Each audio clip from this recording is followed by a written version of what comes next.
আপনারা জানেন যে রাসূলুল্লাহ সাল্লাল্লাহু আলাইহি সাল্লাম মক্কা নগরীতে ওনারা দাওয়াত কাজ পরিচালনা করতেন, যেটা ওই অঞ্চলের অন্যান্য এলাকা থেকে ঘনবসতিপূর্ণ ছিল। এরপর উনি মদিনা শহরে গেলেন, সেটাও আরেকটি ঘনবসতিপূর্ণ এলাকা ছিল। অর্থাৎ এটি ছিল এমন একটি শহর যেখানে অনেক মানুষ কাছাকাছি বসবাস করত। কিন্তু আরব জনসংখ্যার একটি বড় অংশ ছিল আরব। আরব এমন লোক যারা শহরে বাস করতো না, তারা ঘুরে বেড়াতো, তারা তাদের পশুর পাল নিয়ে মরুভূমির বুকে চড়ে বেড়াতো। বছরের অধিকাংশ সময় তারা বাইরে থাকতো বিরান ভূমির মাঝে। তারা শহরে যারা বসবাস করে এমন লোকদের মতো ছিল না, এবং ওই সময় অধিকাংশ আরবদের জীবনযাপন এরকম বেদুইনদের মতো ছিল, যারা তাদের তাঁবু নিয়ে ঘুরে বেড়াতো, তাদের মালপত্র নিয়ে ঘুরে বেড়াতো। তো তাদের কেউ কেউ হয়তো ব্যবসা করত, আবার কেউ বা তাদের পশুপালন করত। এভাবে বিভিন্নভাবে তারা জীবিকা নির্বাহ করত। অর্থাৎ এরা হচ্ছে এমন লোক যারা ঘনবসতিপূর্ণ এলাকার অংশ নয়। তো তাদের মাঝে কেউ কেউ তখন মুসলিম হওয়া শুরু করেছে, এবং এই লোকেরা শুধু সাধারণ লোকজনের সংস্পর্শহীন ছিল তা নয়, বরং তাদের সাথে মুসলিমদেরও নিয়মিত যোগাযোগ ছিল না।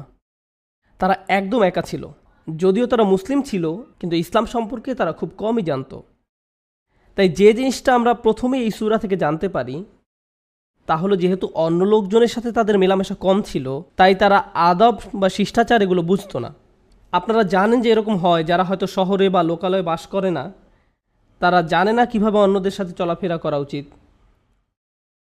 তাই এই লোকেরা যখন রাসূলুল্লাহ সাল্লাল্লাহু আলাইহি সাল্লামের কাছে এসে কিছু জিজ্ঞাসা করলো, আল্লাহ সূরা শুরুতেই তাদের বর্ণনা দিয়েছেন, ইন্নাল্লাযীনা ইউনাদুনাকা মিন ওয়ারাইল হুজুরাত আকসারুহুম লা ইয়াকিলুন।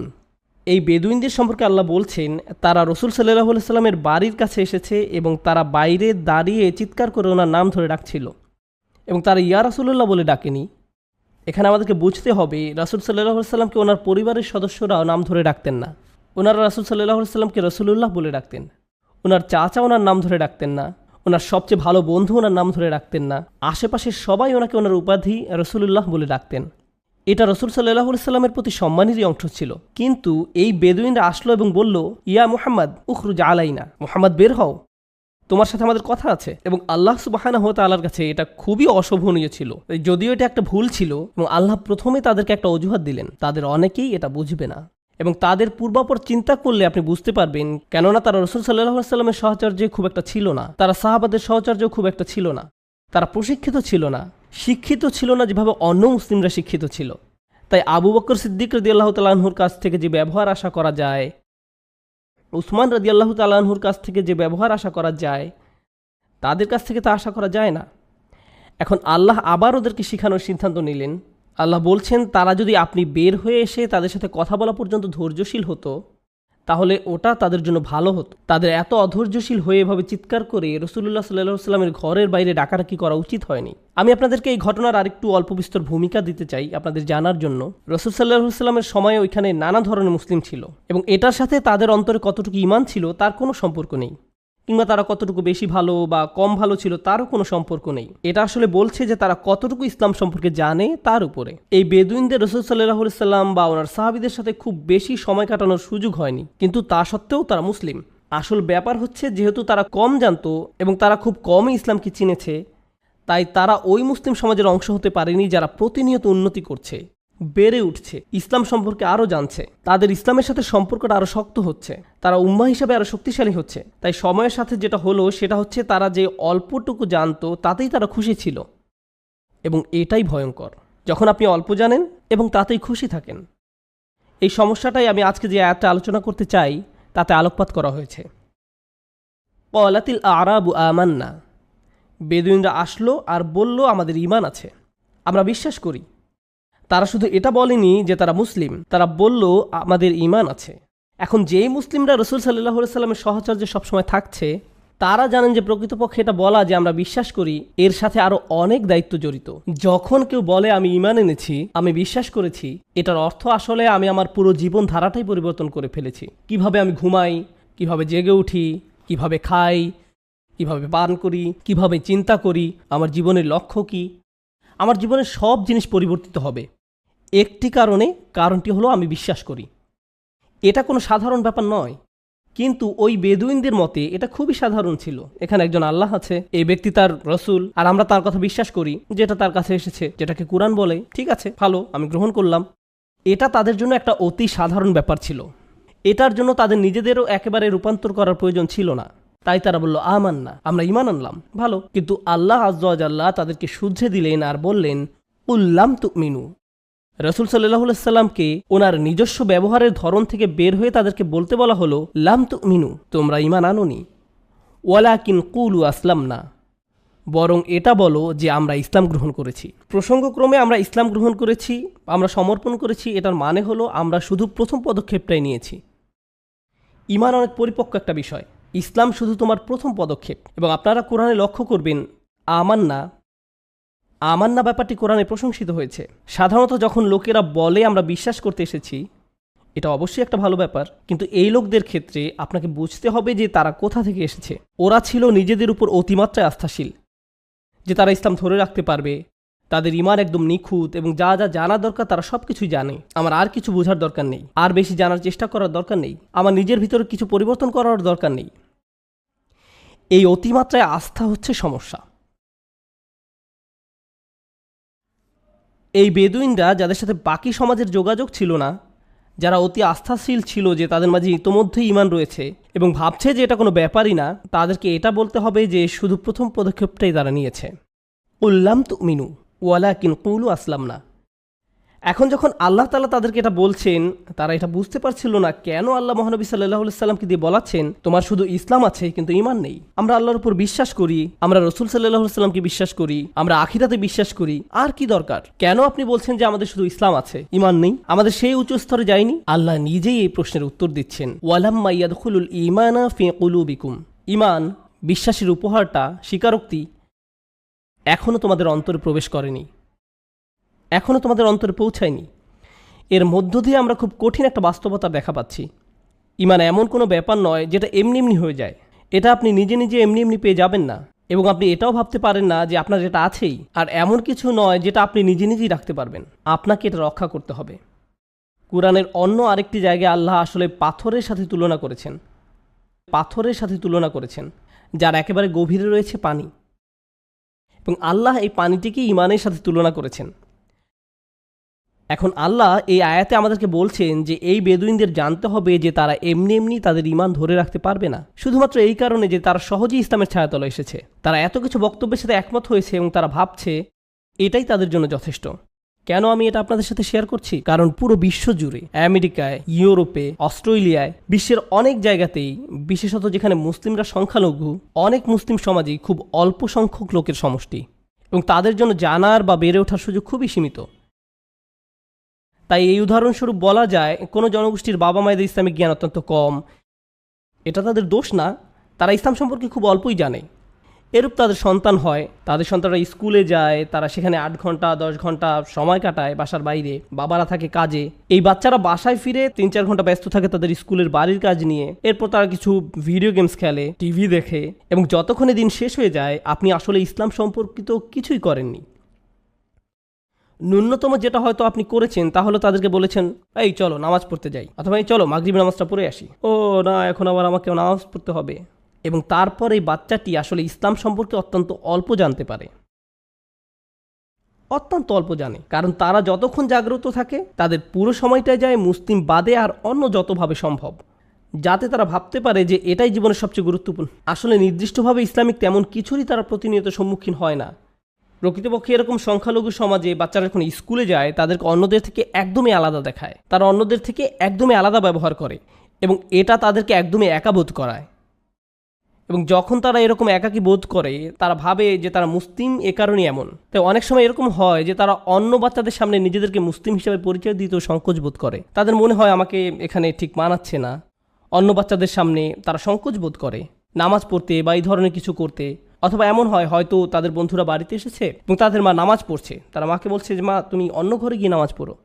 আমার বন্ধুদের কাছে এটা অদ্ভুত লাগছে। তারা আসলে ইসলামকে নিয়ে আত্মবিশ্বাসী নয়, এবং আসলে এমনকি বাবা মারাও। আসলে আমার খুতবার বিষয় কিন্তু বাবা মায়েদেরকে নিয়েই। যেসব বাবা মায়েরা অল্প বিস্তর ইসলাম জানে তারা সেটা নিয়ে সন্তুষ্ট, ভাবে যথেষ্ট, আমরা মুসলিম, আলহামদুলিল্লাহ, আমরা জানি যা জানা দরকার, সবকিছু ঠিকঠাক। সবকিছু ততক্ষণ পর্যন্ত ঠিকঠাক যতক্ষণ আপনার সন্তান 16 বছর বা 18 বছরে পা দেয়। যখন সেই বাচ্চাটা 18 বছর বা 20 বছরে পা দেয়, সে সন্তানই বলে আমি নামাজ পড়ার কোনো কারণ দেখতে পাই না, আমি দেখি না, তোমরা মুসলিম ভালো, কিন্তু এটা আমার জন্য নয়, কিন্তু এটা আমার জন্য নয়।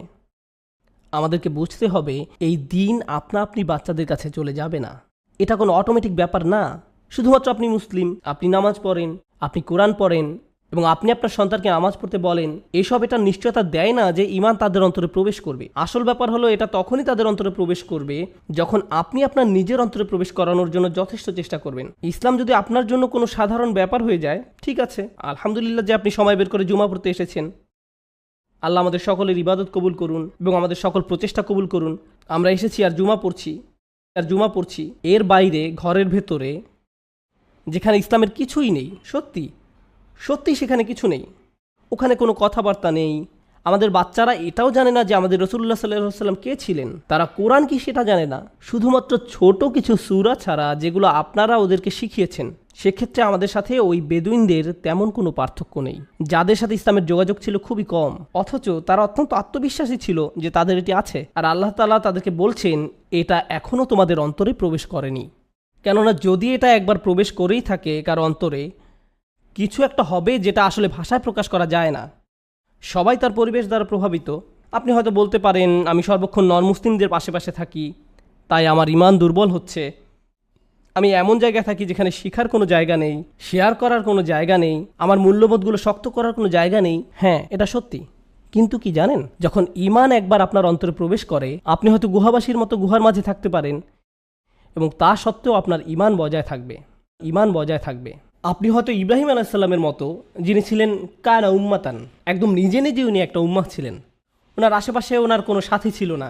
অর্থাৎ আমরা আমাদের পরিবেশকে অজুহাত হিসাবে দাঁড় করাতে পারি না। বেদুইনদেরকে এই অজুহাত করতে দেওয়া হয়নি, তোমরা তো শহরে বাস করো না, তোমাদের জন্য এটা ঠিক আছে। না, ওয়ালাম্মা ইয়াদখুলুল ঈমানা ফি কুলুবিকুম ওয়া ইন তুতিউল্লাহ ওয়া রাসূলাহু লা ইয়ালতাকিম মিন আমালিকুম শাইআ। যদি তুমি আল্লাহ এবং তার রাসূলের আনুগত্য করো, এখানে রাসূল সাল্লাল্লাহু আলাইহি ওয়াসাল্লামের উল্লেখ করাটা সত্যি গুরুত্বপূর্ণ। ওয়া ইন তুতিউল্লাহ ওয়া রাসূলাহু, কেন? কারণ মদিনার বাইরের মরুভূমিতে থেকে রাসূল সাল্লাল্লাহু আলাইহি ওয়াসাল্লামের আনুগত্য করাটা সহজ নয়। আমাদের জন্য রাসূল সাল্লাল্লাহু আলাইহি ওয়াসাল্লামের আনুগত্য করা একরকম, আর বেদুইনদের জন্য রাসূল সাল্লাল্লাহু আলাইহি ওয়াসাল্লামের আনুগত্য করা আরেক রকম।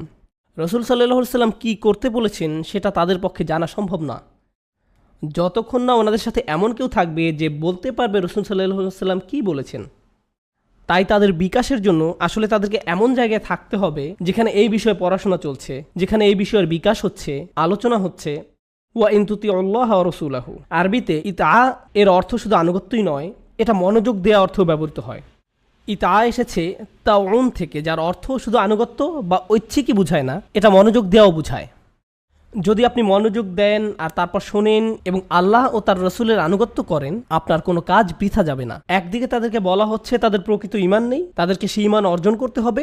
অন্যদিকে তাদেরকে বলা হচ্ছে শোনো, এর অর্থ এটা নয় যে যা ভালো কাজ তুমি করেছো তা বৃথা গেছে। যদি তুমি আল্লাহ ও তার রাসূলের আনুগত্য অটল থাকো, তোমার কোনো কাজই বৃথা যাবে না। এটা অত্যন্ত গুরুত্বপূর্ণ ব্যাপার।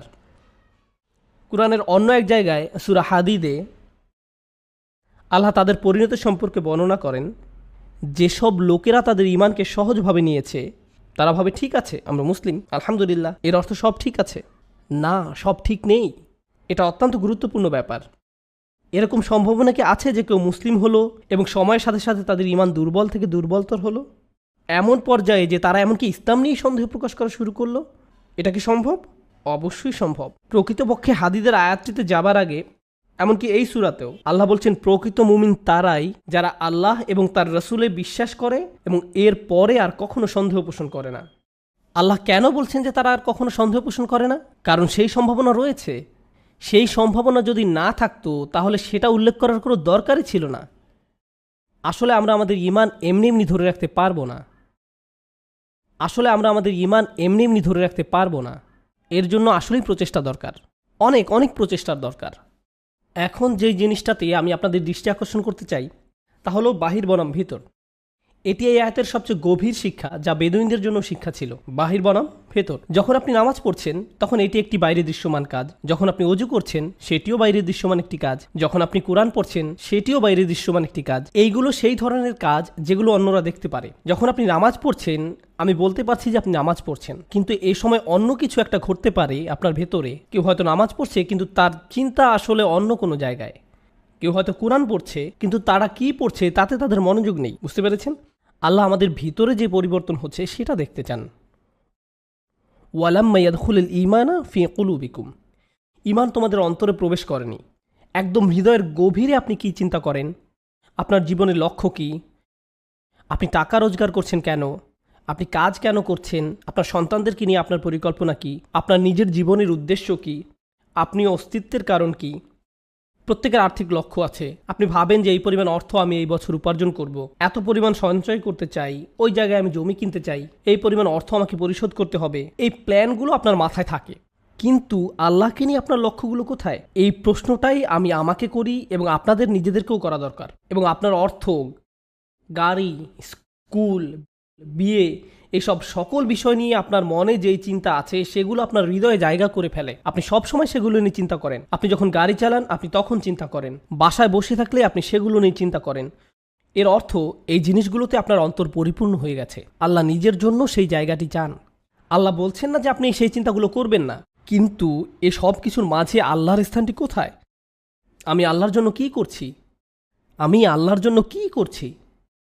অন্যান্য ধর্মে সর্বত্র এটাই এখন দুনিয়ার চিত্র।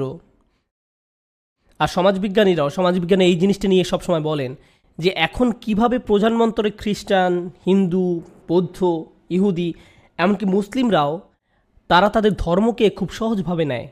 এটা এমন জিনিস যেটা তাদের বাবা মা তাদেরকে উত্তরাধিকার সূত্রে দেয়। তাই বেশিরভাগ সন্তান যারা আজকাল বড় হচ্ছে ধার্মিক হচ্ছে না, কারণ এটা শুধু তাদের বাবা মার একটি সংস্কৃতি। তারা এটাকে নিজেরা বিশ্বাস করে এমনভাবে দেখে না, তারা এটাকে দেখে তাদের সংস্কৃতি হিসাবে। যেমন ধরুন, আপনি একভাবে কাপড় পরেন, সেটা আপনার সংস্কৃতির অংশ। আপনি এক ধরনের খাবার খান, সেটা আপনার সংস্কৃতির অংশ। আমাদের সংস্কৃতিতে আমরা এইভাবে প্রার্থনা করি, আমাদের সংস্কৃতিতে এই ধরনের প্রথা আছে, এই ধরনের ঈদ বা এই ধরনের উৎসব আছে। এগুলো শুধুই সাংস্কৃতিক ব্যাপার। তারা কিন্তু বিরিয়ানি বা বাখলাবা খায় না, তারা পিৎজা খায়, তারা বার্গার খায়। তারা আমাদের থেকে ভিন্ন। তাই তারা যখন পুরাতন সংস্কৃতি থেকে বের হয়ে যায়, অনেকেই সাথে সাথে পুরাতন ধর্ম থেকেও বের হয়ে যায়। এটা শেষ, কারণ পুরো ধর্মটা তাদের কাছে শুধুই সংস্কৃতি ছিল। এটা তাদের কাছে শুধু কতগুলো বাহ্যিক নিয়ম কানুনের সমষ্টি ছিল মাত্র। অন্তরের ভেতরে কি হচ্ছে তার সাথে ধর্মের কোনো যোগাযোগ নেই। এটা খুবই গুরুত্বপূর্ণ ব্যাপার, কারণ আপনি একটি পুরো মুসলিম প্রজন্ম ওইভাবে হারাতে পারেন। গত বছর আমি মেক্সিকোতে গিয়েছিলাম একদিনের জন্য, মেক্সিকো সিটিতে। আমি যখন সেখানে ছিলাম, যেটা বিশ্বের সবচেয়ে জনবহুল শহরগুলোর একটি, 38 মিলিয়ন লোকের বাস, আমার মোবাইলে হালাল দোকান খোঁজার অ্যাপস ছিল, যা দিয়ে আমি হালাল দোকান খুঁজছিলাম, কারণ সেখানে আমাকে আরও 6-7 ঘন্টা থাকতে হবে আমার স্ত্রী সহ। আমি 2টা রেস্টুরেন্ট পেলাম, তো আমরা একটা মরক্কান রেস্টুরেন্টে গেলাম। যাই হোক, আমরা গেলাম সেখানে। সেই মরক্কান ভাই এই রেস্টুরেন্টটি চালু করেন 1972 সালের দিকে। এটা তখন সেখানকার 2টা হালাল রেস্টুরেন্টের মাঝে একটা ছিল। এটি ছাড়া আরেকটা পাকিস্তানি রেস্টুরেন্ট আছে। তো আমরা কথা বলা শুরু করলাম। আমি প্রশ্ন করলাম, তুমি ব্যবসা করো কিভাবে, তোমার ক্রেতা কোথায়? পুরো শহরে যে জুমাটা হয় সেখানে মাত্র 2 থেকে 300 লোক আসে। মনে হয় 2টি মসজিদ আছে, সব মিলে 300 লোক হবে। এর মাঝে একটা মসজিদ হচ্ছে আবার একজন বয়স্কা মহিলার, যিনি মুসলিম হয়েছিলেন এবং তার বাড়িটা মসজিদ হিসাবে দান করে দিয়েছেন, এবং জুমার নামাজ সেখানেই হয়েছিল। আমি জিজ্ঞেস করলাম, এরাই কি সর্বমোট মুসলিম জনগোষ্ঠী? সে বলল, না, এরাই সব না। মূলত 1970 বা 80-র দিকে মেক্সিকো তার বর্ডার খুলে দিয়েছিল, কারণ তারা তাদের ইঞ্জিনিয়ারিংয়ে অনেক উন্নয়ন করতে চাচ্ছিল। তাই তারা তাদের বর্ডার খুলে দিয়েছিল। তখন সিরিয়া, জর্ডান, বাংলাদেশ, এরকম বিভিন্ন মুসলিম দেশ থেকে লোকজন আসলো সেখানে, লাখে লাখে লাখে লাখে। তারা বিভিন্ন ধরনের ইঞ্জিনিয়ারিং, মেকানিক্যাল, এই ধরনের টেকনিক্যাল কাজে সেখানে যোগ দিল। তো আমি জিজ্ঞেস করলাম, তারা সবাইকে আবার ফেরত গেছে? তারা সবাইকে আবার ফেরত চলে গেছে? সে বলল, না, তারা আছে, শুধু তাদের সন্তানরা আর মুসলিম নেই। তাদের সন্তানরা আর মুসলিম নেই। লাখে লাখে লোক, এবং মাত্র কয়েকশো লোক জুমা পড়ছে। এটা খুবই বাস্তব একটি ঘটনা। এই ধরনের ঘটনা ঘটে যখন আপনি শুধু আপনার কাজ নিয়ে চিন্তা করেন। আপনি টেবিলে খাবার সরবরাহ করেন, কিন্তু আপনি আপনার অন্তরের ক্ষুধা নিয়ে চিন্তাই করেন না। আমরা মুসলিম, আলহামদুলিল্লাহ, আর কি দরকার? শুনুন, আপনি হয়তো চিন্তা করছেন আপনার ক্যারিয়ার, আপনার সঞ্চয়, আপনার ভবিষ্যৎ নিয়ে, কিন্তু আমি একটা ভয়ানক কথা বলি যেটা নিয়ে আমি, আপনি, আমাদের সবার চিন্তা করা উচিত। যখন আমরা আল্লাহর সামনে দাঁড়াবো, আমাদেরকে আল্লাহকে জবাব দিতে হবে। কেন লা ইলাহা ইল্লাল্লাহর যে উপহারটি আপনাকে দেয়া হয়েছিল, আমাকে দেয়া হয়েছিল, মুহাম্মদুর রাসূলুল্লাহ সাল্লাল্লাহু আলাইহি সাল্লামের যে উপহারটি দেয়া হয়েছিল আমাদেরকে, যেটা খুব সহজেই আমরা আমাদের সন্তানদের মনে গেঁথে দিতে পারতাম, তা কেন আমরা করতে ব্যর্থ হয়েছি? কারণ আমরা অন্য কাজে ব্যস্ত ছিলাম। অন্য কাজে এতই ব্যস্ত ছিলাম যে 2-1 প্রজন্মের মাঝেই লা ইলাহা ইল্লাল্লাহ বলার মতো আর কেউ থাকছে না। এই জন্য আল্লাহর কাছে আমাদেরকে জবাবদিহি করতে হবে। فطال عليهم الأمد فقست قلوبهم وكثير منهم فاسقون। আল্লাহ বলছেন, তাদের উপর সুদীর্ঘকাল অতিক্রান্ত হয়েছে।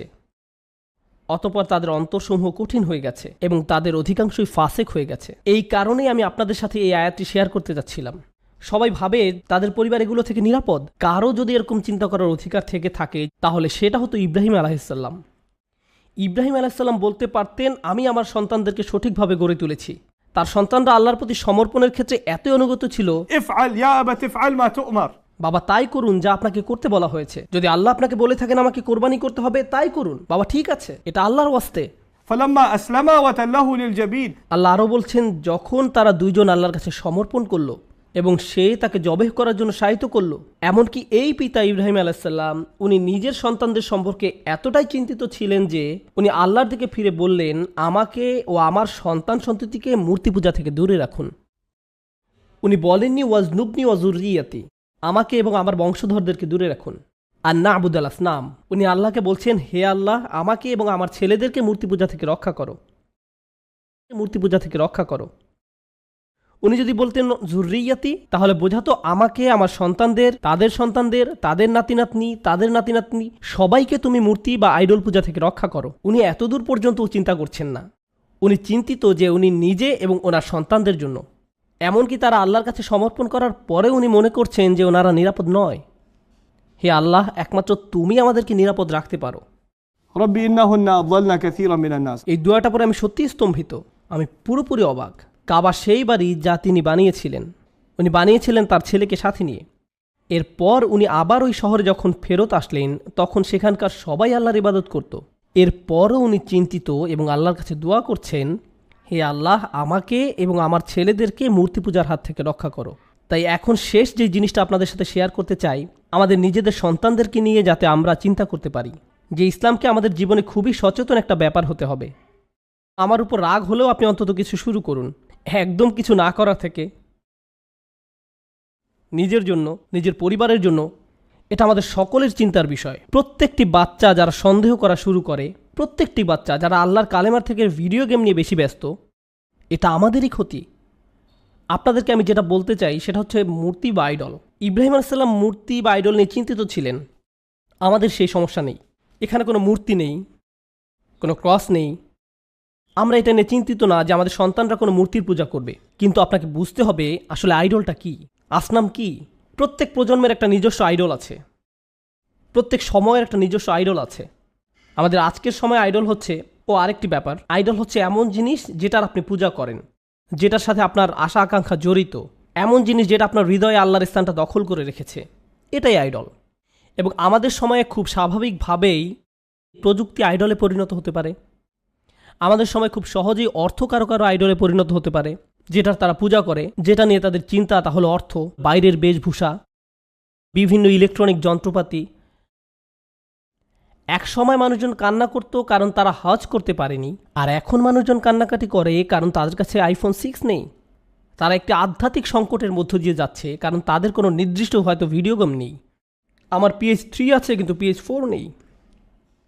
কি ভয়াবহ অবস্থা! বাচ্চারা এসব জিনিসের জন্য অঝরে কান্না করে। কি করেছি আমরা? আমরা আমাদের সন্তানদের জন্য আইডল তৈরি করেছি। তারা একদম নিষ্পাপ ছিল। আপনি তাদের সামনে যা দিবেন সে ওটাতেই মগ্ন হয়ে যাবে। এরপর তাদের সে অবসেশনের জন্য আপনি তাদেরকে দোষ দিতে পারেন না। আমি বলছি না যে আপনি তাদেরকে ওগুলো দিবেন না। আমার বাচ্চারাও গেমস খেলে, আমি নিজেও ওদের সাথে খেলি। কিন্তু এখানে একটা ভারসাম্য বজায় রাখতে হবে। আপনার কাজ শুধু আপনার সন্তানদেরকে এসব বিলাসিতার জিনিস সরবরাহ করা নয়। তখন এই জিনিসগুলোই তাদের আইডলে পরিণত হয়। তারা শুধু এগুলোরই পূজা করে। তাদের পুরো জীবন শুধু এগুলোময় হয়ে যায়। কতবার আমি তরুণ মুসলিম ছেলেমেয়েদের কাছে ঘটনা শুনেছি, আমি আল্লাহকে বিশ্বাস করি না। আমি সারা দুনিয়ার কথাও বলছি না, শুধু টেক্সাসের কথা বলছি। শুধু টেক্সাসে আমি আল্লাহকে বিশ্বাস করি না। আমাকে একা থাকতে দাও, আমার ভিডিও গেম খেলতে চাই, একা থাকতে দাও। এই দুইটি জিনিস কিন্তু আলাদা কোনো ব্যাপার নয়। তার ক্ষেত্রে আল্লাহ অন্য ঈশ্বর বা ভিডিও গেম দিয়ে প্রতিস্থাপন হয়ে গেছে। যখন আপনি দিনে 8 থেকে 10 ঘন্টা গেমস খেলছেন, কিন্তু আমরা ভাবি আমরা মুসলিম, অন্তত জুমা তো পড়ি, অন্তত আমরা ঈদ তো পালন করি, ঈদে কিছু ভালো খাবার দাবার বানাই, তাই আমরা ঠিক আছি। ولما يدخل الإيمان في قلوبكم وإن تطيعوا الله ورسوله لا يلدكم من أعمالكم شيئا। আল্লাহ বলছেন, তুমি যদি আল্লাহ এবং তার রাসূলের অনুসরণ করো তোমার কোনো কাজ বৃথা যাবে না। আল্লাহ আপনার কোনো আমল নষ্ট করবেন না। শেষ যে উপদেশটা দিতে চাই আমার নিজেকে এবং আপনাদের সবাইকে, সন্তানদের ঈমান এবং তাদের জন্য আল্লাহর হেদায়েত আমাদের হাতে নেই। আমাদের সন্তানদের জন্য আল্লাহর হেদায়েত আমাদের হাতে নেই। আল্লাহ তাকে হেদায়েত দেন যাকে ওনার ইচ্ছা হয়। আপনি সর্বোৎকৃষ্ট পরিবেশ তাদেরকে দিতে পারেন, আপনি আপনার পক্ষে যতটুকু সম্ভব তা করতে পারেন। তা সত্ত্বেও দিন শেষে আমাদের সন্তানরাই তাদের নিজেদের সিদ্ধান্ত নেবে। রাসূল সাল্লাল্লাহু আলাইহি ওয়াসাল্লাম এমনকি ফাতিমা রাদিয়াল্লাহু তাআলা আনহার দায়িত্ব নেননি। না, উনি নেননি। ইয়া ফাতিমা বিনতু মুহাম্মদ ইত্তাকিল্লাহ ফা ইন্নী লা আমলিকু লাকি মিনাল্লাহি শাইআ। হে ফাতিমা, আল্লাহর প্রতি তোমার তাকওয়া তোমার নিজেরই থাকতে হবে, আল্লাহর ভয়ও নিজেরই থাকতে হবে। আল্লাহর সামনে আমি তোমাকে কোনো সাহায্য করতে পারবো না। রাসূল সাল্লাল্লাহু আলাইহি ওয়াসাল্লাম ওনার নিজের মেয়েকে বলছেন, তুমি একা, তোমাকে আল্লাহর সামনে দাঁড়াতে হবে, একদম একা। একা দাঁড়ানো, আমাদেরকে আমাদের সন্তানদেরকে একা দাঁড়ানোর জন্য তৈরি করতে হবে। আমাদেরকে আমাদের সর্বোচ্চ চেষ্টা করতে হবে, আর বাকিটা আল্লাহর হাতে আর তাদের হাতে। কিন্তু আমরা যেন এটা বলতে সমর্থ হই যে আমরা আমাদের সর্বোচ্চ চেষ্টা করেছি। আমার কথা হচ্ছে আমরা আমাদের সর্বোচ্চ চেষ্টা করছি না। আমি আবারও বলছি, ওটা আমাদের হাতে নেই। তারা কীরকম হবে শেষ পর্যন্ত তা তাদেরই হাতে। কিন্তু আমাদের জন্য পিছনে ফিরে এটা বলতে না হয় যে আমরা সঠিক সুযোগটি দেইনি। বাস্তব জীবনে আমরা কিভাবে এই কাজটা শুরু করতে পারি? কিভাবে আপনি ইসলামকে আপনার পরিবারের সদস্যদের হৃদয়ে পৌঁছাবেন, আপনার নিজের অন্তরে এবং আপনার পরিবারের অন্তরে? আমাদেরকে আসলে যেটা করতে হবে সেটা হলো এই দিন সম্পর্কে আমাদের কথা বলতে হবে।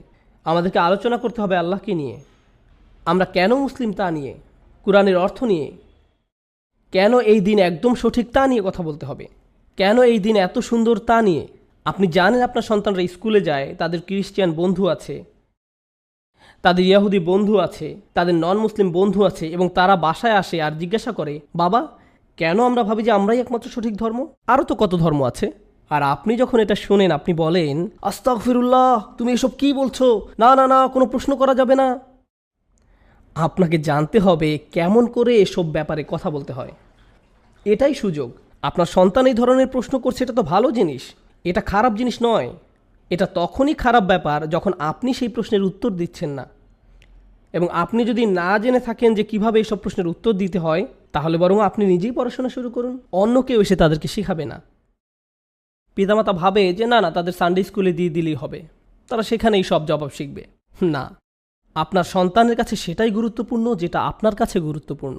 অন্য কেউ আপনার এই সমস্যার সমাধান করতে পারবে না। এই সমস্যার সমাধান আপনি বাইরে থেকে আমদানি করতে পারবেন না। এটা আপনার সমস্যা, আপনার নিজেকে নিজের শিক্ষিত করতে হবে। বিশেষত এই ধরনের ছোট কমিউনিটির জন্য, যেখানে আপনার চারপাশে শুধু নন মুসলিম থাকে। তাই এতে আশ্চর্যের কিছু নেই যে আপনি প্রতিনিয়ত প্রশ্নের সম্মুখীন হবেন। আপনি সব ধরনের প্রশ্নের সম্মুখীন হবেন সব সময়, কারণ আপনি মুসলিম। এর কোনো থামাথামি নেই, কোনো শেষ নেই। আপনার কিভাবে সেই প্রশ্নের জবাব দেওয়া উচিত যার জবাব আপনি নিজেই জানেন না? আল্লাহর কিতাব এতই শক্তিশালী, এই দিন এতই শক্তিশালী যে আপনি শুধু সেই প্রশ্নের জবাবই শিখবেন না, তৎক্ষণাৎ প্রশ্ন করাও শিখবেন। আপনি এমন অবস্থানে যাবেন যে আপনাকে প্রশ্ন করবে এমন হবে না, বরং উল্টো আপনিই প্রশ্ন করবেন। আপনি বলবেন, আমরা যা করি তার অর্থ নেই, আমার ধর্ম অর্থহীন, তাহলে এটা কি, তাহলে এটা কি, ওইটা কি, এগুলো তোমার কাছে কি অর্থ বহন করে, এটা কি তোমার কাছে অর্থপূর্ণ? আমরা নিজেরা সবসময় ডিফেন্সিভ থাকি, এটা প্রমাণ করি যে আমাদের প্রকৃতপক্ষে সেই ঈমানটা নেই যেটা আমাদের থাকা উচিত। একবার যদি ঈমানের সৌন্দর্য স্বাদ অনুভব করতে পারেন, আপনি তখন অন্যদের সাথে সেটা শেয়ার করতে চাইবেন। আমরা আমাদের সন্তান এবং নিজেদের এইরকম বিরান এলাকায় আমাদের দিনের প্রতিনিধি হিসেবে উপস্থাপন করতে চাই। আমি এখান দিয়ে গাড়ি চালিয়ে আসছিলাম ডালাস থেকে, কিন্তু আমি যখন এখানে আসছিলাম আমি ভাবছিলাম, এটা কেমন জায়গা, কোথাও কিছু নেই, শুধু খালি জায়গা পড়ে আছে বিস্তীর্ণ এলাকা জুড়ে। এবং এর মাঝেও আল্লাহ সিদ্ধান্ত নিয়েছেন যে আপনারা এখানে থাকবেন। লা ইলাহা ইল্লাল্লাহ বলে এমন লোক এখানে থাকবে। জানেন এর মানে কি? এই পুরো এলাকায় যদি ইসলাম সম্পর্কে কেউ না জেনে থাকে, তাহলে সেটা দায় আপনার সন্তানদের। আল্লাহ আমাদের এই জায়গায় কোনো কারণ সহই পাঠিয়েছেন। চাকরি আপনাকে আল্লাহ যে কোনো জায়গায় দিতে পারতেন। অর্থ আল্লাহর জন্য সেটা সহজ, কোনো সমস্যাই নয়। আল্লাহ মানুষকে কোনো জায়গায় সেটেল করেন কোনো নির্দিষ্ট কারণে। আল্লাহ মানুষকে কোনো জায়গায় সেটেল করেন অবশ্যই নির্দিষ্ট কোনো কারণে। আপনি এখানে আছেন কারণ দুনিয়ার এই জায়গাটাতে লা ইলাহা ইল্লাল্লাহ প্রয়োজন আছে, এই জায়গার সেটা দরকার আছে। এটা অন্য কোথাও থেকে ডাউনলোড হবে না, এটা আপনার থেকে আসবে, এটা আপনার থেকে আসবে, আপনার সন্তানদের থেকে আসবে। তাই আমাদেরকে এই দায়িত্ব নিতে হবে। আল্লাহ আমাদেরকে কাজ দিয়েছেন, আমাদেরকে স্বাস্থ্য দিয়েছেন, আমাদেরকে সুযোগ দিয়েছেন, আমাদেরকে এত এত রিজিক দিয়েছেন, আমাদেরকে শিক্ষা দিয়েছেন। এখন সময় হলো আপনার আল্লাহর দ্বীনকে কিছু দেবার। প্রথমে নিজের পরিবারকে শক্ত করুন এবং এরপর এমন ব্যক্তি হন যে এই দিনকে নিজের আশেপাশের লোকদের কাছে শেয়ার করে।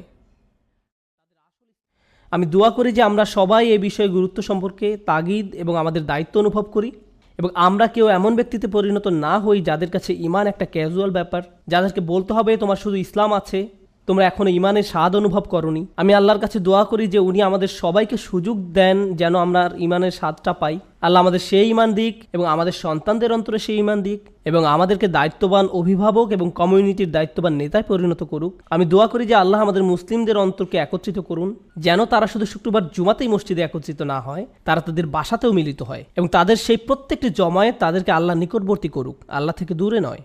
আমি দোয়া করি যে মুসলিমদের এই মিলন তাদের ভ্রাতৃত্ববোধকে শক্ত করুক, তাদের দিন বোঝাকে শক্ত করবে, তাদের পারস্পরিক ভালোবাসা বৃদ্ধি করবে, বাচ্চাদের অভিভাবকরা, সকল অভিভাবকরা নিজেরা বন্ধুত্ব করবে এবং তাদের বাচ্চারাও নিজেরা একে অপরের সাথে বন্ধু হবে। এভাবে আমাদের সন্তানরাও মুসলিম বন্ধুদের মাঝে বড় হবে যাদের উপর তারা বিশ্বাস করবে। এটা আমাদের বাচ্চাদের জন্য খুবই গুরুত্বপূর্ণ। আমি এই সব জিনিসগুলো এই কমিউনিটির জন্য দোয়া করি। আল্লাহ এই কমিউনিটিকে রক্ষা করুক এবং কমিউনিটির প্রত্যেকের রিজিকে বারাকা দান করুন। আমিন। বারাকাল্লাহু লি ওয়া লাকুম। আসসালামু আলাইকুম ওয়া রাহমাতুল্লাহ।